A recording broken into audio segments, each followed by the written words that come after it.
World War II. There's a thing called the Nazi bell, which everybody keeps thinking is a flying saucer and all this other stuff. I don't think it was quite that. It tells you blah, blah, blah, blah, blah.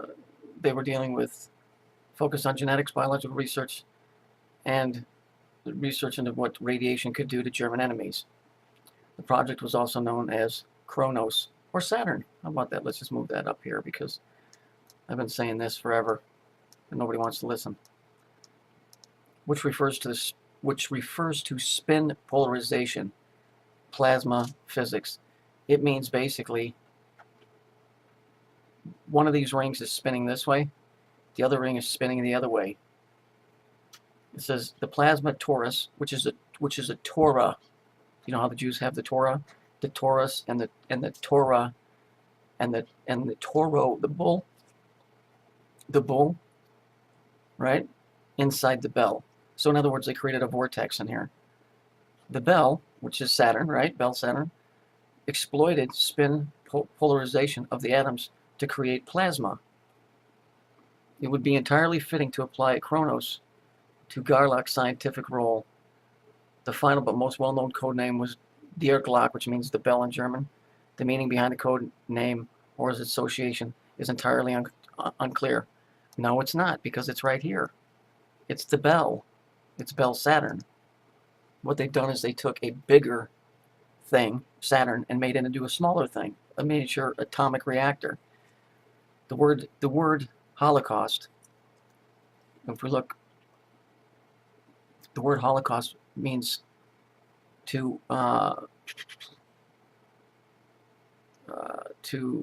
is interesting stuff. Holocaust, literally an offering that's completely burned up. That's what a Holocaust is. I mean, that's the definition of a Holocaust. A whole burnt offering. See, this is why they can't find any bodies. Along with the story in those war camps, they find ashes, but they don't find. The oven story don't work because the way that they showed how it was done was completely ludicrous. This, however, makes sense. Let's see. The word Holocaust is used 3 times in the New Testament. Katoma is used 3 times for the whole burnt offering, a sacrifice in its entirety. If we look over here, this is interesting. The Catholic Encyclopedia, which nobody ever sees. Notice that it refers to Leviticus 1 as the victims. It doesn't say lamb. It says victims. A victim is somebody that's not willing, that's been taken against their will, being assisted on occasion by the Levites. The Levites were the priests that did all the sacred stuff. The inspection of the entrails, blah blah blah blah blah.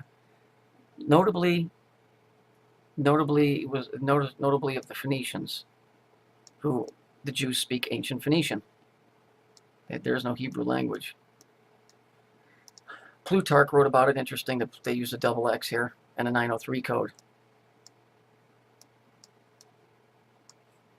The Iliad, which were the gods, that's where civil comes from the Ilias.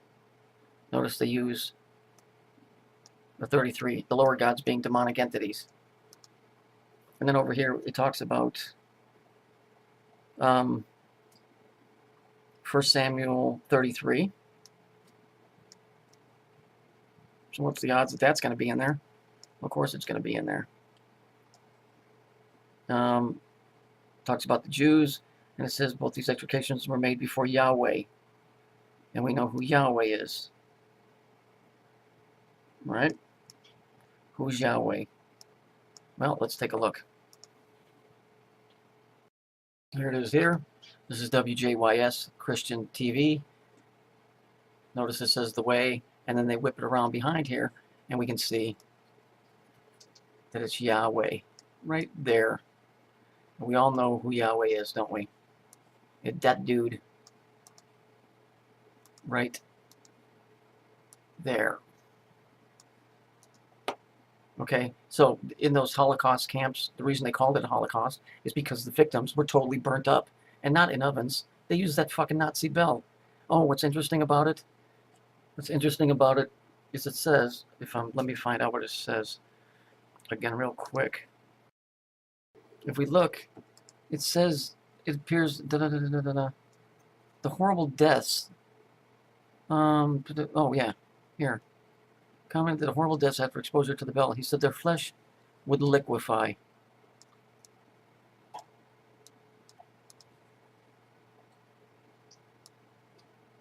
Remember Raiders of the Lost Ark?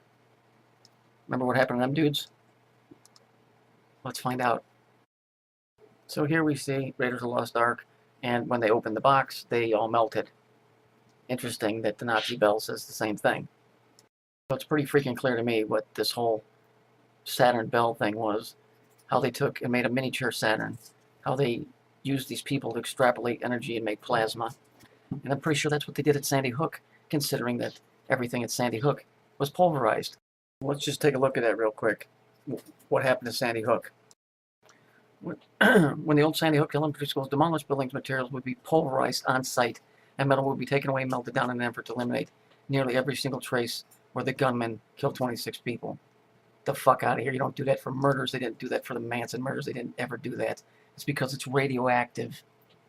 For fuck's sake. Are you fucking kidding me? There's one last little bit. And I know that the reason that the guy made it the way that he did is because he was telling you in his own way that that's exactly what they were doing with this Nazi bell thing. They're extrapolating energy out of people.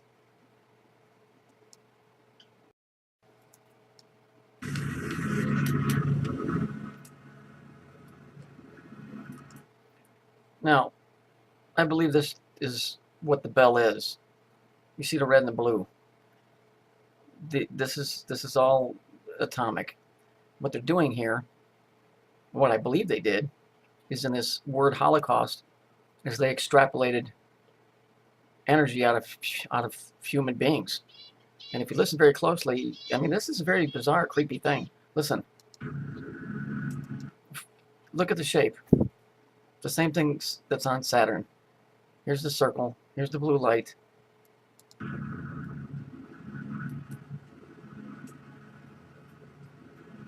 That red and blue, aside from being pillars, is atomic energy. It's oh, what is it? I can't remember. It has to do with gravity and density. Now listen. I mean, why would they put this in there if it wasn't true? Because this has no correlation with anything I did on the other video.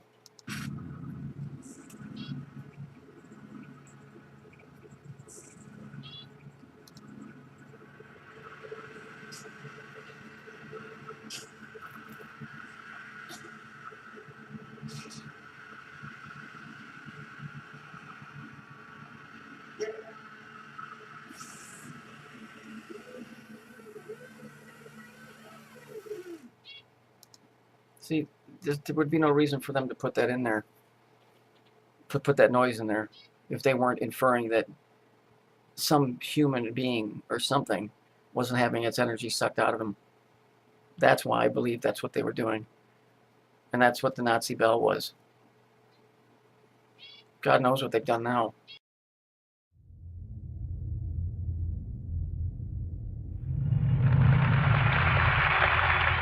We choose to go to the moon in this decade and do the other things, not because they are easy, but because they are hard. Because that goal will serve to organize and measure the best of our energies and skills. Because that challenge is one that we're willing to accept and one we intend to win.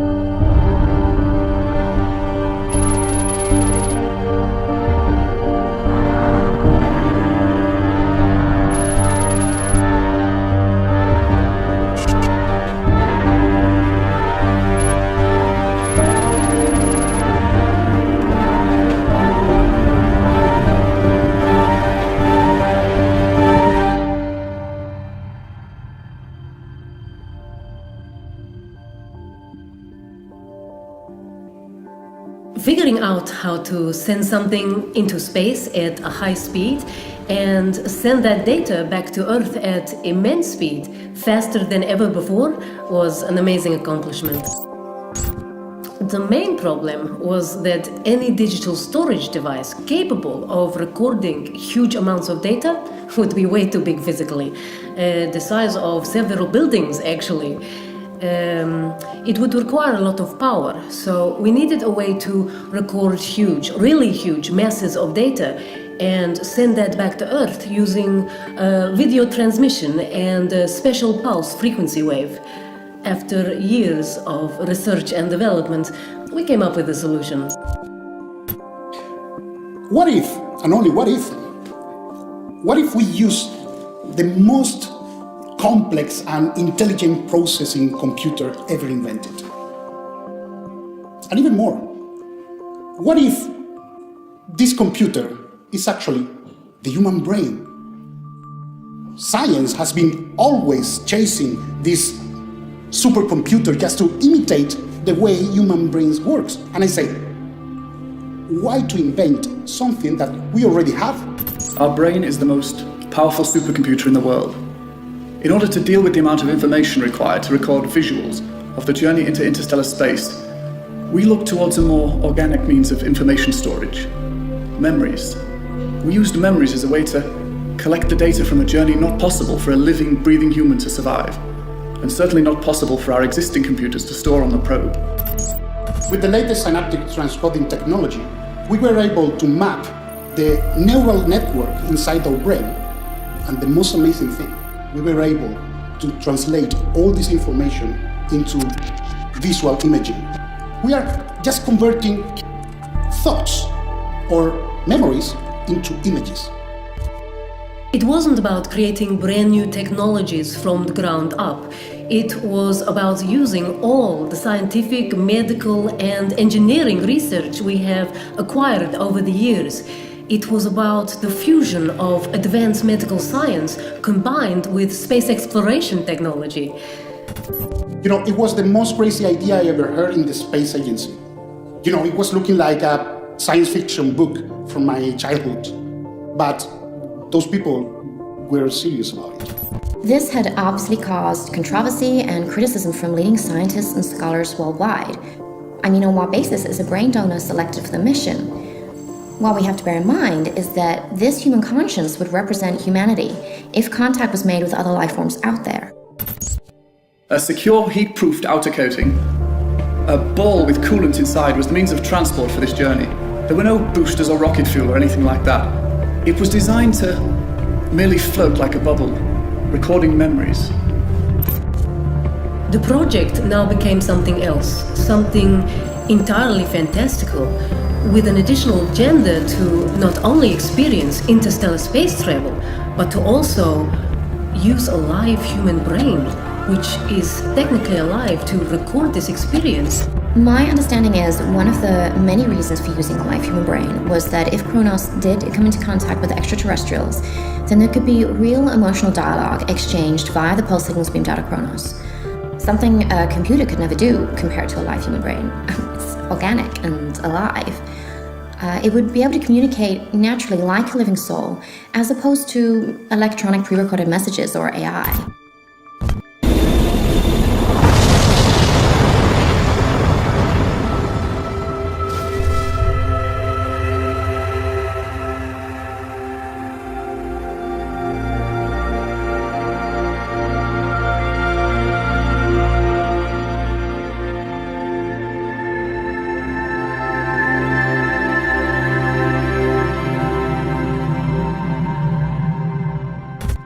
What we did is keep those rings spinning around to generate micro electromagnetic charges. So with this pulse, you can regenerate every time the electromagnetic connections inside the brain.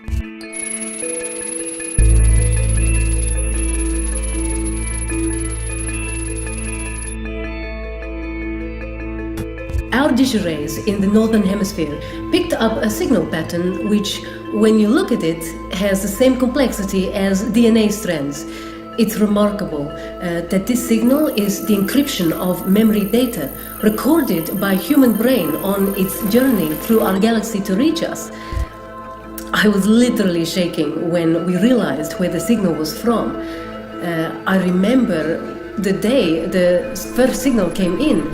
It came in as a burst of signal, which took a lot of processing time and immense computing power to decode the signal over the year or so from when we receive it. The stream was a mixture between the mission memories and the human past life memories.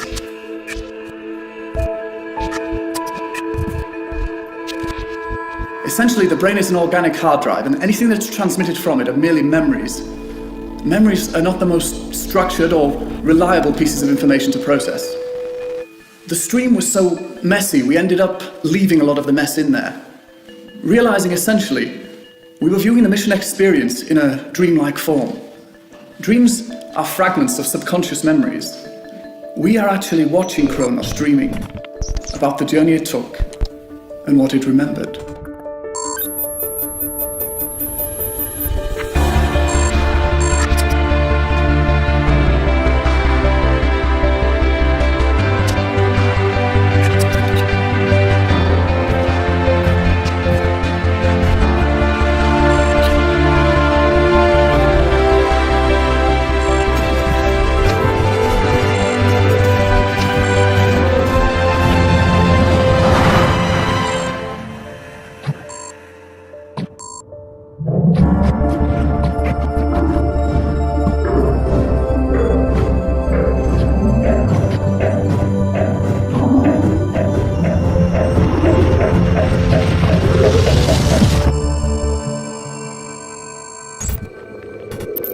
What we just witnessed was a memory breach from an unknown origin. It's like someone hacked into the probe's brain and accessed it while leaving something behind, a memory trace of its own. We became involved during a year of processing the transmission data. There were some anomalies in the transmission data that the guys couldn't figure out, but it was the fact that the anomalies resembled some sort of two-way communication is what caught our attention.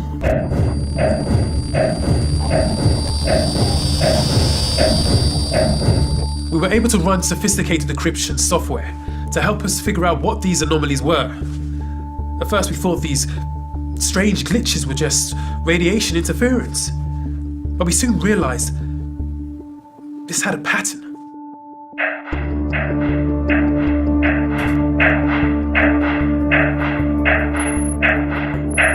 What if the incoming transmission was more than a message or a response to us? What if it was some sort of distress beacon that our Kronos probe happened to come across on its journey? What we discovered was far more overwhelming than we can ever imagine. This was way bigger than we anticipated. These are not random numbers. These are a set of coordinates. And these coordinates related to a star map.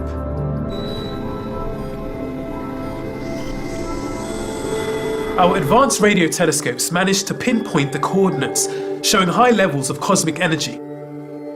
Now, we strongly believe that these coordinates to be some sort of tunnel or energy field for us to pass through, allowing us to travel to their world, possibly by distorting time and space. Was this historical? I would argue that this message, this finding, this discovery, is the most historic event ever achieved by mankind, forever changing our course. This is first contact experienced by a human conscience. Could that memory reflection be a glimpse of what our intelligent alien contact looks like? Perhaps they exist not as the physical entities we are all used to seeing, but perhaps they exist in a form of energy. Perhaps they were also on a journey similar to ours, like travelers crossing each other's paths. Or was it an invitation for us to travel further to meet them? Whatever it is, this is a significant event for the history of the space agency. This leads to our next important question of all. How do we proceed? The space agency's next step was to initiate a manned mission to the coordinates. This was made possible by the Defense Department's classified Human 2.0 project. Human 2.0 is the next evolution of mankind, created by our own technological achievements. It is the Human 2.0 generation of astronauts who will embark on the interstellar mission to meet whatever is waiting on the other side of those coordinates.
I want to do a follow-up on my last video.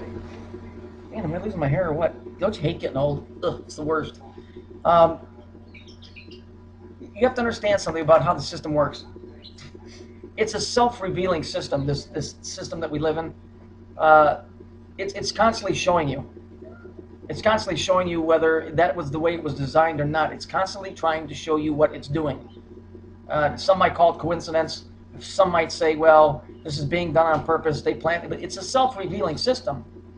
But the fact of the matter is you know, in the simplest terms, and believe me, when they finally drop all of this on top of you, they're going to tell you, you know, when people scream out, well, we didn't know, how could you have tricked us, how could you lie to us through the religions, they're going to tell you, you know, for the last 50 or 60 years at least, through electronics and through everything else, we tried to show you. We showed you in movies. We showed you in songs. We showed you in things that were subversive, and we showed you in things that were not so subversive.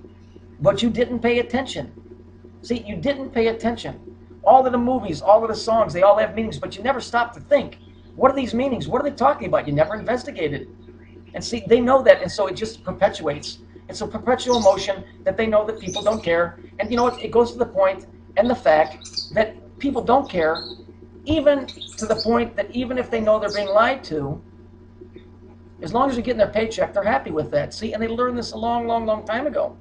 And see, and so when the day does come, I don't mean the day of reckoning standing before the Lord. I'm talking about their day of reckoning when they're going to drop all the crap on you and open it up and say, here, ta-da, here's your reward. They're going to tell you, we tried to tell you. We were fair, because you know what? That organization, that side of whatever you want to call it, still has rules it has to play by. And it has to give you the opportunity to see what it's doing. See, this is why you always see in the movies the devil has to sign a contract, because even the bad guys have rules. And you know, there's no excuse for you just to have said, well, I didn't know. Nobody told me. They have been telling you, and I'm not a spokesman for them. I'm just telling you that you are your biggest enemy. You closed your eyes. They tried to tell you. They've been trying to tell you. They're telling you now through all the videos you're watching, mine and others, that they are out to fucking kill you. Don't you get it?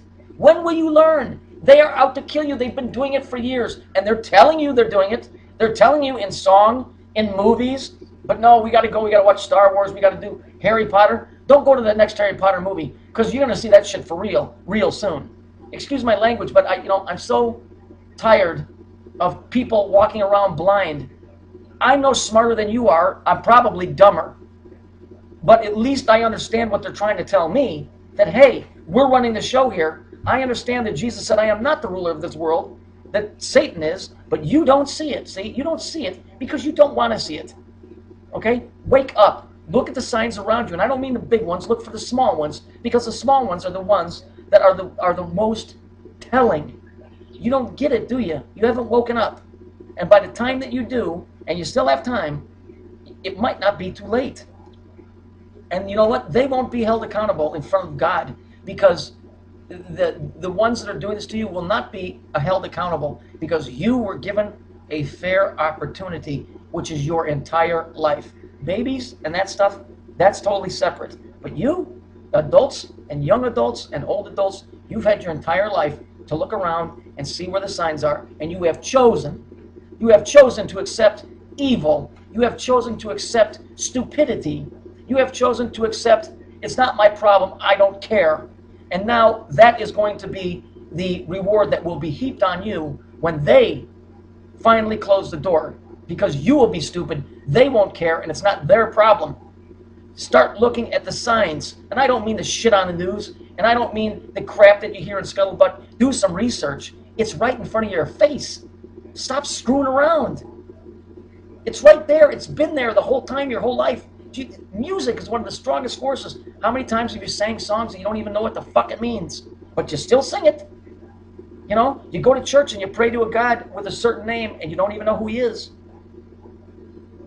You know, you defend a country called Israel and you don't even know who Israel is.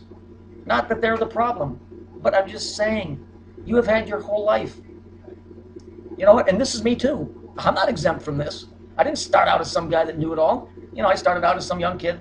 I was 12 years old. I remember Jesus saying something, and it caught my interest, and and I went from there. But the bottom line is, I started out as a Lutheran, and it wasn't until after 9/11 or slightly before that where I really got involved. But I started to notice things, and things went on and on and on.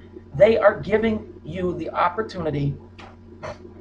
Remember Willy Wonka and the Chocolate Factory? You remember Slugsworth? You remember he was the bad guy? Okay, he's the one that came along and said, "Hey, here, don't give that everlasting gobstopper back to Willy Wonka. Screw him, give it to me, and I'll pay you." It's kind of the same thing, except they are in your face. They are showing you what their intention is, but for some reason, people don't care. When you're young, you think you're going to live forever. I've always said, when you're in your 20s, you think you're invincible and you're going to live forever. When you get into your 30s, you still think you're invincible, but you don't think you'll live forever. When you get into your 40s, you're not going to live forever, and you're not invincible. And when you get into your 50s, you're not going to live forever, and you just forget it. I don't even want to get involved. You know what I mean? They're telling you to look around. They're telling you on the smallest infinitesimal level to look around and see who's pulling the strings. Jesus said it in one sentence: "I am not the ruler of this world." That only leaves one other guy, but you just say, well, whatever. It doesn't matter to me who's pulling the strings, but it will. Because not only are you going to be judged individually, mankind is being judged right now. That's why those things are able to come upon the people. Because we let them in here. We, me and you. No matter whether you call yourself a Christian or whatever, you've done it and I've done it. We invited those things in. There was a point in history, long time ago, when this could have been stopped. I don't throw that out upon your head, but this is a perpetual energy that's been forced, and it's going right through, and guess what? There's no stopping it. Wake up, look up, and start talking to the Father and start talking to Jesus, because you know what? That's your only way out of here. It's our only way out of here. Mine, yours, and everybody else. Okay? Start looking around. The signs are bigger than ever. If you can't read them now, then you truly are lost. So I want to go over some stuff here. World War II. There's a thing called the Nazi bell, which everybody keeps thinking is a flying saucer and all this other stuff. I don't think it was quite that. It tells you blah, blah, blah, blah, blah. They were dealing with focus on genetics, biological research, and research into what radiation could do to German enemies. The project was also known as Kronos, or Saturn. How about that? Let's just move that up here, because I've been saying this forever, and nobody wants to listen. Which refers to spin polarization, plasma physics. It means basically one of these rings is spinning this way, the other ring is spinning the other way. It says the plasma torus, which is a Torah. You know how the Jews have the Torah, the Taurus, and the Torah, and the Toro, the bull,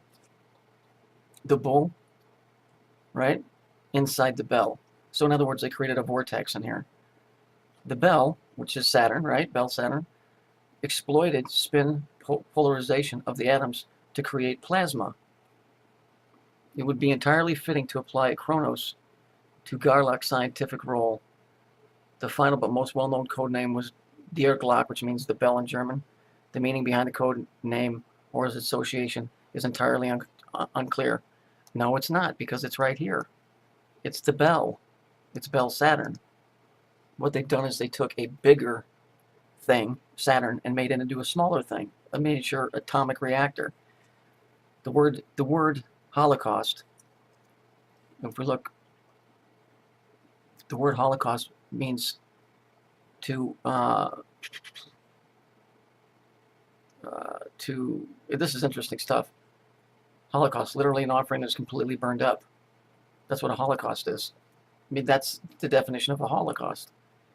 A whole burnt offering. See, this is why they can't find any bodies.